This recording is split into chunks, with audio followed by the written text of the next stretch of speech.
We are back the day after Fan Fest. Let's go, everyone, and see what's going on at Universal. They're getting closer. This is going to be the new security hub where you're going to enter and do security and then go into City Walk. It's going to be a new process coming soon to Universal Studios Hollywood. I think Marty, no, he's not out now. Marty was out when we got into the stream. Here's the One Piece stuff. It looks like they only have the stuff that was on sale last time. That's what I was hoping would go on sale, but probably won't be here. Maybe they'll wait until after whatever it's called. Oh, here's Grad Bash. Give me a second.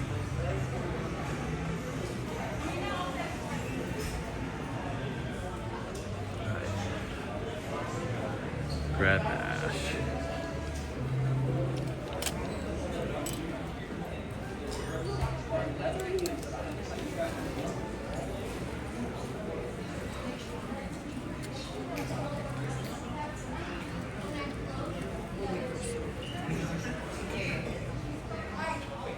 All right, let's see how much I like this art though. This is cool. $35 for the t-shirt. There's also Love is Universal stuff that's back. It's back about, and we made it in June-ish time. So early summer, late spring, I guess.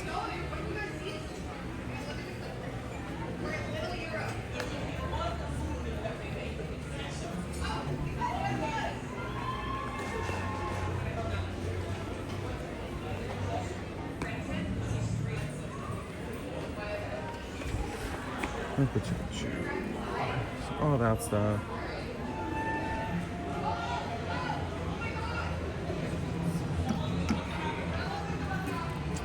$85 for Spirit jersey. $12 for this Love is Universal cup. Shot glass. Love is Universal through August. 100% of the profits. This is how much they make on top of how much it costs and all the other stuff like that. Profits from the Love is Universal merchandise will be donated to a non-profit organization that supports all local communities, including LGBTQIA+. There's also this Love is Universal t-shirt. $30 for that one. And then this one, I think it's the same Spirit jersey, $85. Yeah. And then this, $25 if you want to have a cute little Deskmate.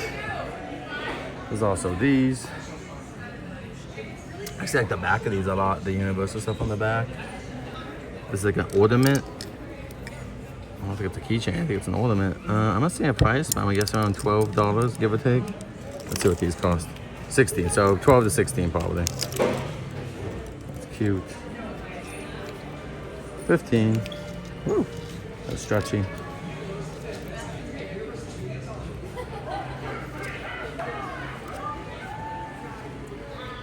Universal fan, $18, and this is not giving me a price. What about the socks though? Last one's the socks. $20 for the socks. They're very colorful.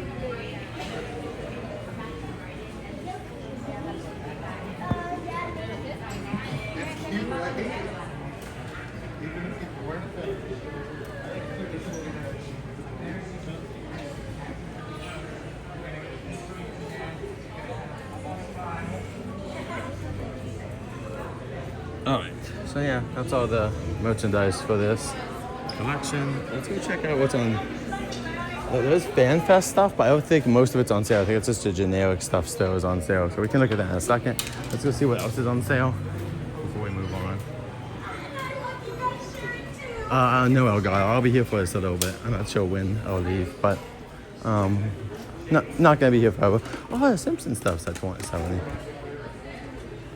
That's cool.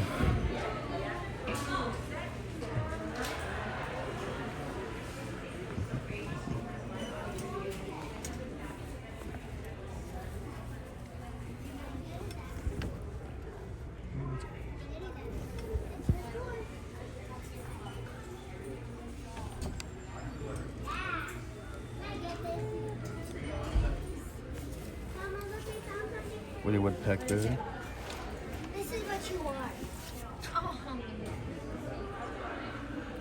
Oh, this is on sale too.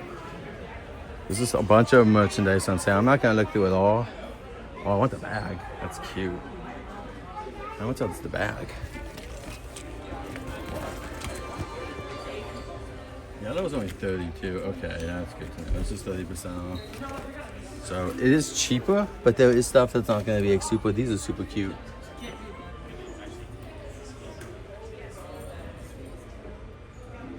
The bags are cute too. Green though, it needs to be a green one to give you the like full value of the 70. And I don't see that much of the green. How much? What's this? This is 30. Yeah. So they're putting you in with the up to 70, and then it doesn't go up to 70. Yeah, I can't see much. Yeah, this is yellow. $20. Simpsons.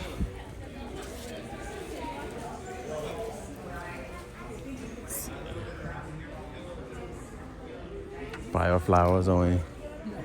I'm like looking for anything that even is. This is all 30. So it's all 30% off merch. So looking at like, for these are like 50. So you're looking at like what, in the 40s somewhere. Oh, that's cool. Oh, Felix. Felix bag, 30. See, if that was like more, I'd be like instant. Got this guy too. Oh, the Monsters hat. How much is there? Oh, how much is the DNA hat? Oh, that's like 30. Yeah. If that was like 50% plus, I would do it. Monsters, 26. It doesn't have a tag. Yellow. There's a Bride. Oh, Invisible Man. E.T.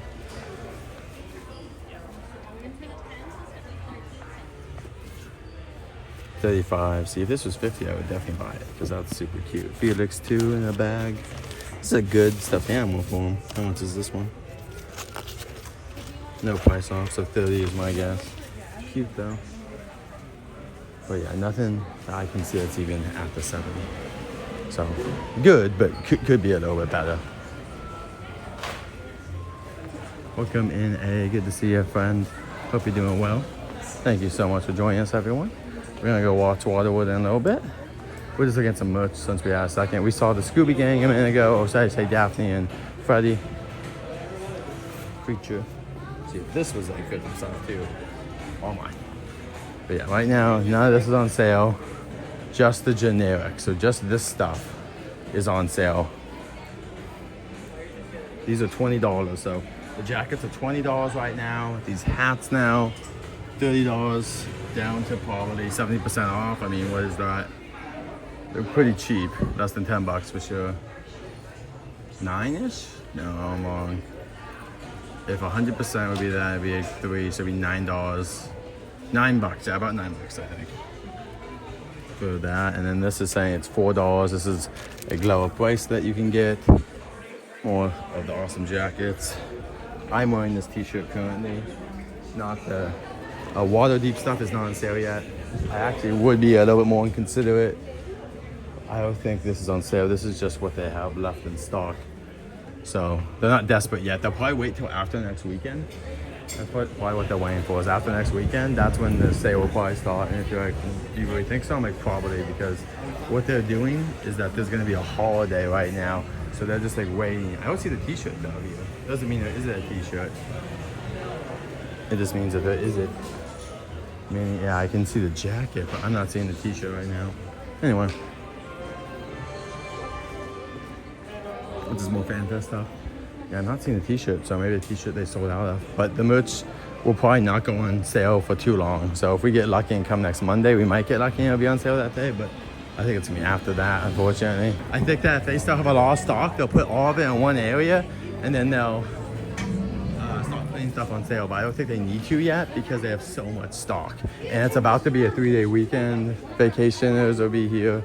So maybe like this is on sale too.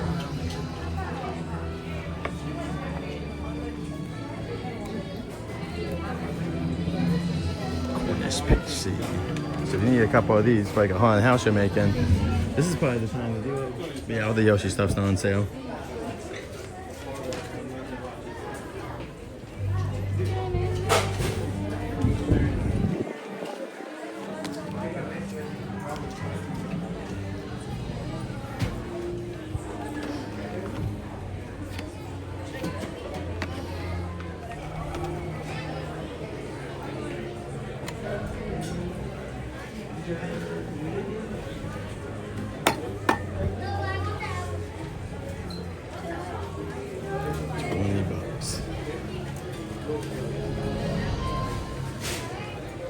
It's 14.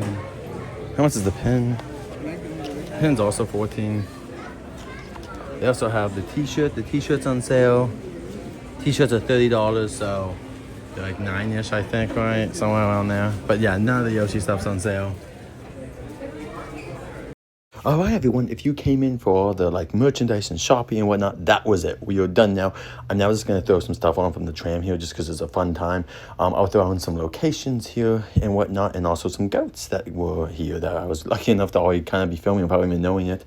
So yeah, enjoy the rest of the video games. Like, subscribe. I'll be live very soon. Until next time, safe journeys, and thanks again for stopping in. We'll have more videos from FanFest, Universal Studios Hollywood, Disneyland, and more coming soon. Entering here. And many water effects, so you might get wet. There are also sudden tram movements and during the tour, so secure your personal belongings and hold on. And finally, for the safety of yourselves and those around you, we kindly ask that you refrain from using selfie sticks. And with that, let me tell you a little story.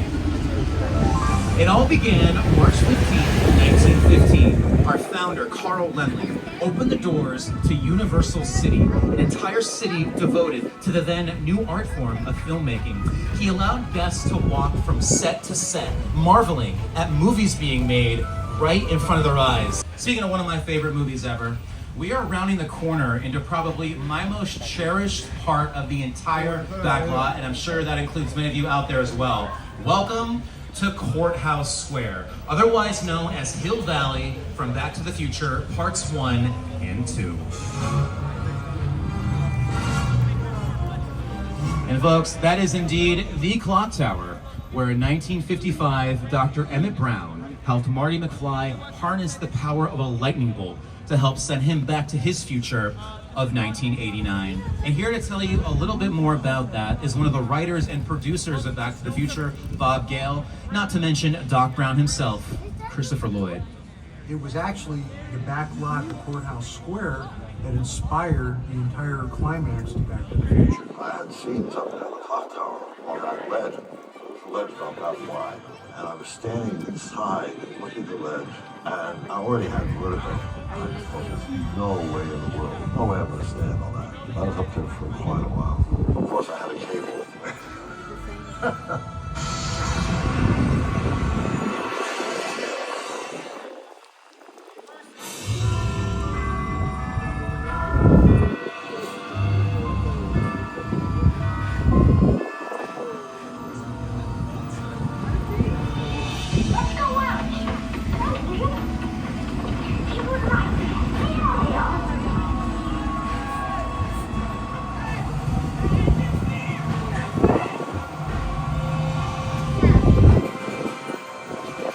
Now we've left Courthouse Square behind and we've entered the concrete jungle of New York Street. Because if you look to the left, if you look to the right, what are you going to see? A theater marquee, cafe and storefront, a record store. I'd like to check that out later.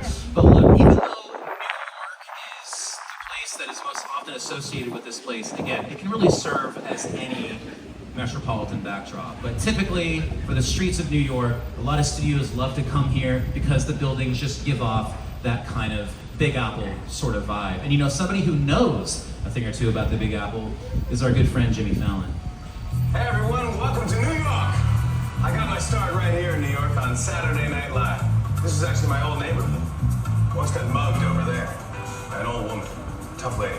This is my favorite hot dog guy. Hey buddy, how's it going? Remember me? No. Just like old times. Gotta love New York City. Hey, I'm walking here! I'm walking here! Hey, it's cool guys. I was just, walking there.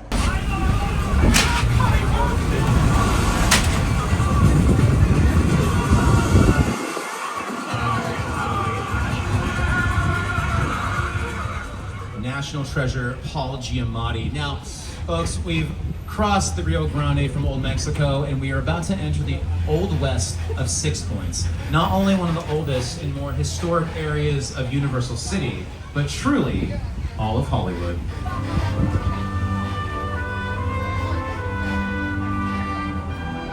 For it is here where such classic stars as John Wayne, Jimmy Stewart, Clint Eastwood, Kirk Douglas, Robert Redford, and many more have sported their six-shooters and spurs, riding their little horsies through all the standoffs of right here in 6 Points. Now, this is also emblematic of the foundation for what would eventually become the Universal Studios Tour, because in the early days of our studio, this is where our founder, Carl Lemley, used to charge people 25 cents admission to the studio lot, which got them a box lunch and a seat on bleachers that he would set up all along the streets of 6 Points, named because there are actually 6 distinct Western streets, and people would sit, eat their lunch, and watch movies being made right in front of their eyes. And because it was the silent film era, people would cheer the heroes, boo the villains, really gave the actors quite a bit to work off of. Margot Robbie, Leonardo DiCaprio, and Brad Pitt. And if you're a horror fan, the X-Horror trilogy, the third entry, Maxine, starring Mia Goth, and a deranged Kevin Bacon chasing her around the streets of the backlot. It's pretty awesome. Also awesome, folks, we've reached the halfway point of the tour, and we have entered the quaint suburbia of Colonial Street. Jessica and Sonic, welcome in. Which you may have seen in The Burbs, starring Tom Hanks. Casper, starring Christina Ricci and Bill Pullman. The Nellyville Dilemma music video, starring Nelly and Kelly Rowland of Destiny's Child. And many others. Animal House filmed out here. We have the Munsters house on this street. I'm telling you, it's pretty incredible. But hey, speaking of Tom Hanks as The Burbs, folks, Keke Palmer is starring in a new version of The Burbs, currently streaming on Peacock. Filmed right here. Welcome to Ashfield Place, the safest town in America. So, what's the deal with that Victorian house? There have been whispers of murder. Which one of us is the murderer? So we're gonna go in? Do white ladies love salads? Hell yeah, we're going in. Great stuff. And hey, for you 90s kids out there, Deep Impact, the meteor heading to destroy Earth movie that wasn't Armageddon, starring Morgan Freeman and Elijah Wood, shot right here on Colonial Street. Not to mention the music video for Smash Mouth's All-Star, but probably the show that people associate Colonial Street with most, in fact, they outright call it by this name, is Wisteria Lane from ABC's hit show, Desperate Housewives. If there is one thing everyone in suburbia can appreciate, it's a good neighborhood.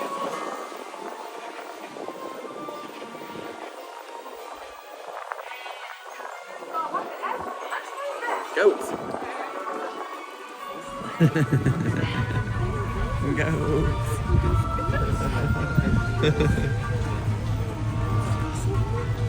Now we've just pulled off of Colonial Street onto Steven Spielberg Drive. It's really difficult to overstate how impactful of a filmmaker he's been and how much he's influenced the trajectory of not only Hollywood, but Universal Studios in particular. But he started as just one of you, a guest aboard the tour. My entire career began with my relationship with Universal Studios just as a high school kid on a tour bus. Remember in those days? Also, yes, those are goats.